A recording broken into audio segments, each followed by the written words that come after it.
Assalamualaikum warahmatullahi wabarakatuh. Salam kemanusiaan. Shalom. Perkenalkan, nama saya Hanifah Batubara dari kelas PGMI 3. Di sini saya akan menjelaskan materi tentang donor darah. Pasti teman-teman semuanya sudah tidak asing lagi dengan kata donor darah. Karena 2 minggu yang lalu kita baru saja melakukan kegiatan donor darah tersebut. Nah, apa sih pengertian donor darah? Donor darah adalah kegiatan menyumbangkan darah dengan tujuan untuk transfusi darah. Ada 4 jenis golongan darah yang dapat didonorkan. Yang pertama adalah golongan darah A, yang kedua adalah golongan darah B, yang ketiga adalah golongan darah AB, dan yang keempat adalah golongan darah O. Nah, selanjutnya apa sih fungsi-fungsi darah? Yang pertama adalah fungsi darah untuk mengangkut karbon dioksida dari sel-sel tubuh ke paru dan untuk dikeluarkan. Yang kedua adalah mengangkut oksigen dari paru-paru dan akan disebarkan ke sel-sel tubuh. Dan yang ketiga adalah memperbaiki sel-sel tubuh yang rusak.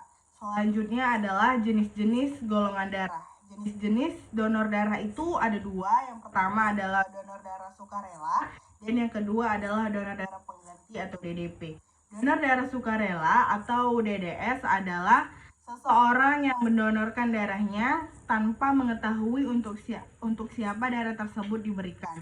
Yang kedua, donor darah pengganti atau DDP adalah seseorang yang mendonorkan atau menyumbangkan darahnya kepada orang lain dan mengetahui kepada siapa dia memberikan darah tersebut.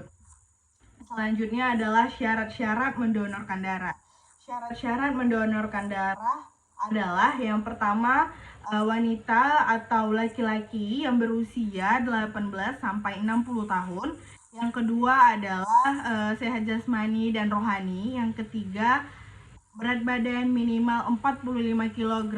Yang keempat adalah kadar hemoglobin minimal 12,5 gram per dl. Dan ya, selanjutnya adalah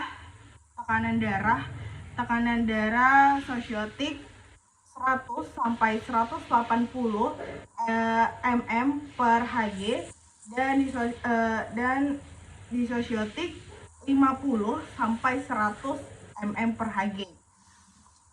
Selanjutnya adalah tidak memiliki riwayat penyakit yang membahayakan seperti HIV, AIDS, jantung, sifilis, paru-paru, dan penyakit kanker dan penyakit-penyakit yang dapat menular.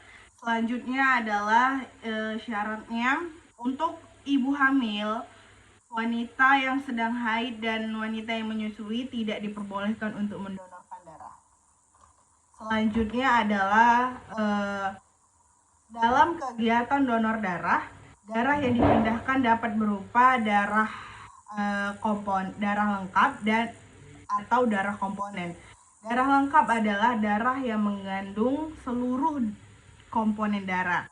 Apa sih komponen-komponen darah? Komponen-komponen darah terdiri dari plasma darah, yang kedua adalah sel darah merah, yang ketiga adalah sel darah putih, dan yang terakhir adalah keping-keping darah. Selanjutnya adalah manfaat donor darah. Nah, apa sih manfaat donor darah untuk kita? Manfaat donor darah untuk kita pribadi yang pertama adalah mendapat kepuasan batin. Kenapa mendapat kepuasan batin? Karena kita dapat mendonorkan darah kita kepada orang yang membutuhkan darah. Yang kedua adalah kesehatan kita menjadi terkontrol atau terpantau. Maksudnya adalah selama proses donor darah yang akan dilaksanakan rutin, pasti kalian akan melakukan cek kesehatan. Nah, di situ secara rutin juga jadinya kalian bisa memantau kesehatan kalian. Selanjutnya adalah yang ketiga, membuat tubuh semakin sehat karena tubuh akan memproduksi darah yang baru. Yang keempat adalah dapat bergabung di organisasi PMI. tujuannya adalah untuk mendapatkan relasi atau pertemanan dan untuk menambah jiwa-jiwa sosial. Dan yang terakhir adalah meningkatkan orang-orang yang DDS atau donor darah sukarela, orang-orang yang mau mendonorkan darahnya secara sukarela yang bertujuan untuk meningkatkan kepedulian sosial kita. Sekian penjelasan dari saya. Terima kasih atas perhatiannya. Wassalamualaikum warahmatullahi wabarakatuh. Salam kemanusiaan. Shalom.